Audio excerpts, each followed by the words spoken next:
Hello students, welcome to Brilliant Minds. I am Aarti, your maths teacher. आज हम start करेंगे अपनी क्लास 9th की बुक कैंडिड मैथमेटिक्स में से chapter number 1 rational and irrational numbers की एक्सरसाइज 1.4 क्वेश्चन नंबर 4 से। लास्ट वीडियोस में हमने ऑलरेडी क्वेश्चन नंबर 1 एंड 2, 3 अच्छे से कंप्लीट कर लिए, जिसमें आपको रैशनलाइजिंग करनी तो अच्छे से आ गई है एंड आई होप आप सबने प्रैक्टिस भी की है।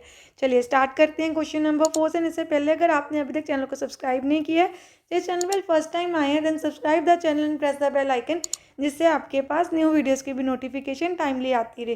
देखिए क्वेश्चन नंबर 4 में हमें क्या है गिवन कि give a and b are rational numbers, and हमें ये गिवन दिया हुआ है कि दोनों रैशनल नंबर्स हैं and find a and b. If a and b find करने हैं अगर this left hand side is equal to right hand side. तो पहले हम फर्स्ट पार्ट लिखते हैं। देखिए ऐसे आपको 3 के 3 पार्ट्स हमें सॉल्व करने हैं। तो आपको क्या करना है, हमें इस साइड को, ये लेफ्ट हैंड साइड को सॉल्व करना है और जो आंसर आएगा इसके इक्वल करके ए एंड बी की वैल्यू को फाइंड करना है। तो चलिए देखते हैं कैसे इसको सॉल्व करना है। अब देखिए हमें वैल्यू ए एंड बी की फाइंड करनी है। पहले आपको लेफ्ट हैंड साइड को रैशनलाइज ही करना है। तो हमें क्या करना है, इसको करते हैं रैशनलाइज। रैशनलाइज करने के लिए आपको सेम जो डिनोमिनेटर में बस साइन चेंज कर देना है, न्यूमरेटर एंड डिनोमिनेटर के साथ कर देना है multiply and a plus b under root 3 as it is. या आप चाहें तो ऐसे भी कर सकते हैं, पहले सिर्फ लेफ्ट हैंड साइड को सॉल्व कर लीजिए, तो आपको बार बार ये लिखना नहीं है साइड में। तो आप लेफ्ट हैंड साइड को सॉल्व कर लें लास्ट में जाके, क्योंकि हमें पता है ये लेफ्ट हैंड साइड का जो भी आंसर आएगा वो राइट हैंड साइड के इक्वल है। तो आपको ये बार बार साथ में साइड में नहीं लिखना, जहाँ आप इसको एज इट इज़ लिख सकते हैं अपने नंबर को। तो रैशनलाइज करना है, तो सबसे पहले अगर आप देखिए हमें रैशनलाइज करना है यहाँ पर, तो आपको क्या करना है, सबसे पहले हमारे जो न्यूमरेटर में 2 टर्म्स है ना, दोनों एक्सप्रेशन की वो सेम नहीं है, तो डायरेक्ट मल्टीप्लिकेशन होगी। तो 5 + 3 अंडर रूट 3 मल्टीप्लाई होना है 7 - 4 अंडर रूट 3 के साथ। एंड न्यूमरेटर में, डिनोमिनेटर में तो आपके पास सेम ही टर्म्स हैं, तो आइडेंटिटी आ गई a + b - b की, a² - b²। तो 4 अंडर रूट 3 का भी स्क्वायर, जो किसके इक्वल है, a + b अंडर रूट 3 के। देन अब न्यूमरेटर में क्या करना है, 5 मल्टीप्लाई होगा 7 - 4 अंडर रूट 3 के साथ एंड प्लस 3 अंडर रूट 3 भी 7 - 4 अंडर रूट 3 के साथ होगा मल्टीप्लाई। देन अब देखिए डिनोमिनेटर में 7 × 7 = 49, 4 × 4 = 16 अंडर रूट 3 का स्क्वायर हो गया हमारे पास 9। देन नेक्स्ट स्टेप में हमें क्या करना है, यहाँ पर इसको आगे सॉल्व करते हैं। तो 5 को 7 से मल्टीप्लाई करते हैं, 5 × 7 = 35, 5 × 4 = 20, 20 under root 3 plus 3 × 7 = 21 under root 3 minus 4 से मल्टीप्लाई हो जाएगा, 3 × 4 = 12 एंड अंडर रूट 3 से मल्टीप्लाई होके बन गया 3। डिनोमिनेटर में हमारे पास आया यहाँ पर equal to a + b under root 3 as it is, and denominator में 49 - 16 3 = 48 again a + b under root 3 as it is. अब ऊपर क्या करना है, लाइक टर्म्स को सॉल्व, पहले नंबर्स पूरे सॉल्व कर लेते हैं। तो देखिए ये दोनों लाइक टर्म्स है, दोनों के पास अंडर रूट 3 है, सॉल्व हो सकता है, plus minus minus, it means 21 में से 20 गए, 1 अंडर रूट 3 और साइन पॉजिटिव क्योंकि 21 बड़ा है, माइनस 12 3 = 36 एंड न्यूमरेटर में आपके पास आ गया 49 - 48 1 a + b under root 3। Then 1 under root 3, ये देखिए यहाँ पे मैंने क्या लिखा है, 1 अंडर रूट 3 जो रिप्रेजेंट कर रहा है अंडर रूट 3 को, तो आप 1 को हटा सकते हैं, बस हमने समझने के लिए लिखा था यहाँ पे। एंड 35 और 36 दोनों नंबर्स हैं, सोल्व हो सकते हैं, प्लस माइनस माइनस, 36 में से 35 गए तो आपके पास रह गया 1, वो भी नेगेटिव, एंड डिनोमिनेटर में 1 है तो उसको अब नहीं लिखना, plus a + b under root 3। तो देखिए अंडर रूट 3 यहाँ पर सेकंड साइड है, हमारा सेकंड टर्म है, तो यहाँ पे भी हम ऐसे लिख सकते हैं, पहले -1 लिख लेते हैं एंड बाद में प्लस अंडर रूट 3। अब आपको क्या करना होता है, अगर इन दोनों को आप कंपेयर करें, दोनों साइड्स दोनों इक्वल है ना, लेफ्ट हैंड साइड राइट के इक्वल है, तो जो रूट के साथ है, देखिए अंडर रूट 3 के आगे क्या था, 1, मैंने आपको यहाँ पे लिख के बताया था ना कि 1 अंडर रूट 3 आंसर आया है, तो आप चाहें सिर्फ अपने समझने के लिए लिख सकते हैं यहाँ पे। तो देखिए अंडर रूट 3 के साथ क्या था, b, और इट मीन्स b की वैल्यू 1 है, एंड a जो इनके आगे होगा, वो क्या है -1। तो ए की वैल्यू आई -1 एंड बी की वैल्यू आई आपके पास 1। वो -1 है ए की वैल्यू, बी की वैल्यू +1 है, और ये जो आपका आंसर आएगा उसी से वैल्यूज आनी है। तो ये आ गया ए एंड बी का आंसर। अब देखिए सेकंड क्वेश्चन में भी हमें सेम करना है, ए एंड बी की वैल्यू फाइंड करनी है। तो पहले हम लेफ्ट हैंड साइड को रैशनलाइज कर लेते हैं। तो 5 यहाँ पे हमारे पास लिखना है हमने जो डिनोमिनेटर में है, दैट इज़ 7 - 4 √3। एंड यहाँ पे भी लिख देना है 7 - 4 √3। तो हम इसको पहले लेफ्ट हैंड साइड को यहाँ पे मैं लिख भी देती हूँ, लेफ्ट हैंड साइड को हम लेफ्ट हैंड साइड को पहले सॉल्व कर रहे हैं। देन 5 + 2 √3 मल्टीप्लाई हो रहा है 7 - 4 √3 के साथ, एंड इन द डिनोमिनेटर दोनों सेम है, a + b a - b की आइडेंटिटी आ जाएगी, that is a² - b²। Then अब 5 को मल्टीप्लाई करेंगे इस पूरी एक्सप्रेशन के साथ, एंड 2 √3 जो सेकंड टर्म है उसको भी। तो दोनों को मल्टीप्लाई करते हैं हम, और डिनोमिनेटर में आपके पास आ गया 7 × 7 = 49, 4 × 4 = 16, एंड √3 का स्क्वायर 3 हो गया।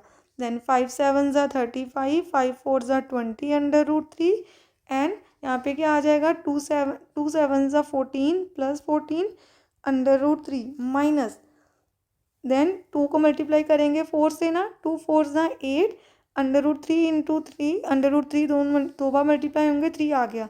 डिनोमिनेटर में 49 - 16 3 = 48। देन नेक्स्ट स्टेप में आप क्या करेंगे, यहाँ पर हमारे पास आ गया 35 - 20 √3 + 14 √3 - 8 3 = 24, and in the denominator 49 - 48 1। then 35 - 24 minus plus minus होते हैं, देखिए लाइक टर्म्स है ना, दोनों के साथ √3 है, तो प्लस माइनस माइनस, 20 में से 14 गए, आपके पास आया 6, और 20 बड़ा है, साइन 20 के आगे नेगेटिव है तो नेगेटिव साइन आएगा, डिनोमिनेटर में 1 है तो आपको नहीं लगाना। तो इसको सॉल्व कर लेते हैं, प्लस माइनस माइनस, 35 में से आपको सब्ट्रैक्ट कर देना है 24, तो हमारे पास बचा 11, 11 - 6 √3। अब ये आपके पास लेफ्ट हैंड साइड है, तो दो किसके इक्वल थी, ये राइट हैंड साइड के, तो आपकी राइट हैंड साइड क्या है, a - b √3। देन अब देखिए a की वैल्यू क्या होगी, जो फर्स्ट है वो a की वैल्यू है, तो a आ गया 11, एंड b की वैल्यू क्या है, यहाँ पे तो ऑलरेडी माइनस है, यहाँ पे भी माइनस है, तो माइनस हम नहीं लगाएंगे, साथ में √3 भी है, और b की वैल्यू आ गई आपके पास यहाँ पर 6। तो a आ गया हमारा 11 एंड b आ गया 6। अब हम करते हैं नेक्स्ट पार्ट, क्वेश्चन 4 का थर्ड पार्ट। अगेन आपको a एंड b की वैल्यू फाइंड करने के लिए पहले इसको रैशनलाइज करना है। रैशनलाइज करने के लिए डिनोमिनेटर में जो भी आपकी टर्म्स होंगी बस उसका साइन चेंज करके टर्म्स को एज इट इज़ रखना है और मल्टीप्लाई कर देना है।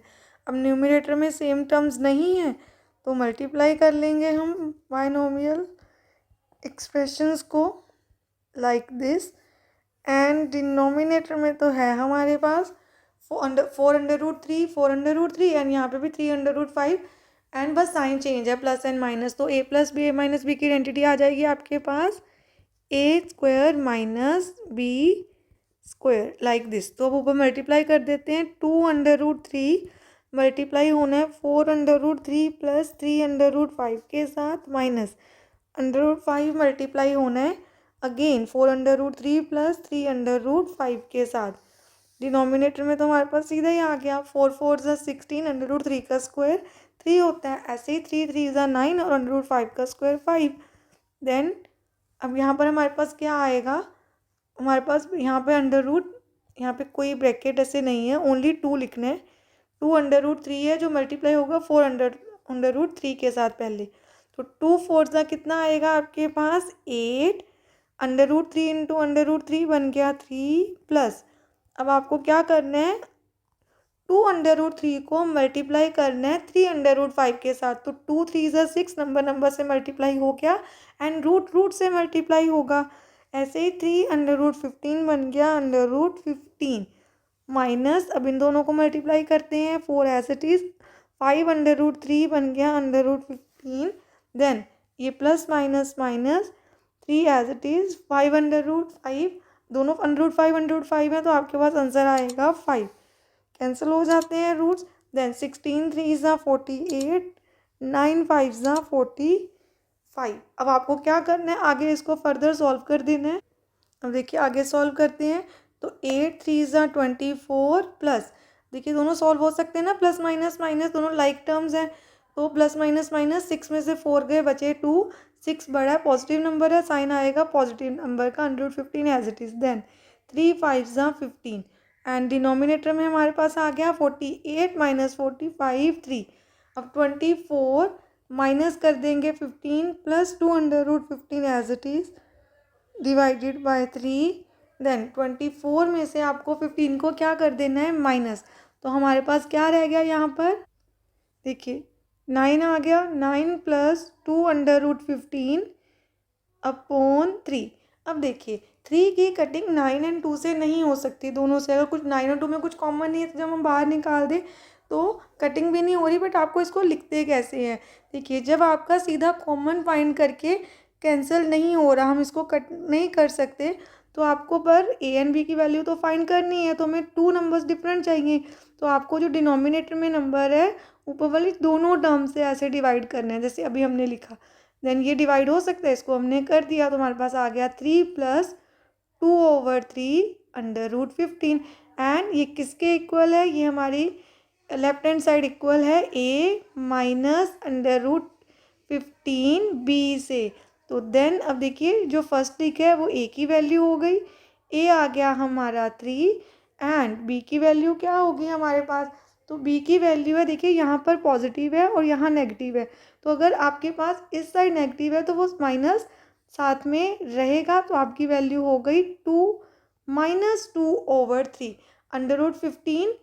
ये देखिए इसको ऐसे लिखते हैं, आपको और अच्छे से क्लैरिटी होगी कि अगर हम इसको चेंज करके पीछे लिख दें और b को पहले लिख लें, b √15, तो √15 तो एज इट इज़ रहा अपनी प्लेस पे, तो b के आगे क्या है माइनस, तो वो माइनस हम लगाएंगे एंड √15 के आगे है 2/3, तो आपका आंसर आया, b की वैल्यू आई -2/3। ये आ गया हमारा आंसर। अब हमने क्वेश्चन नंबर 4 भी अच्छे से कंप्लीट कर लिया। आज की वीडियो में हमने क्वेश्चन नंबर 4 के सारे पार्ट्स कंप्लीट किए, जिसमें हमने ए एंड बी का कोई भी वेरिएबल आज उसकी वैल्यू को फाइंड करना सीखा है।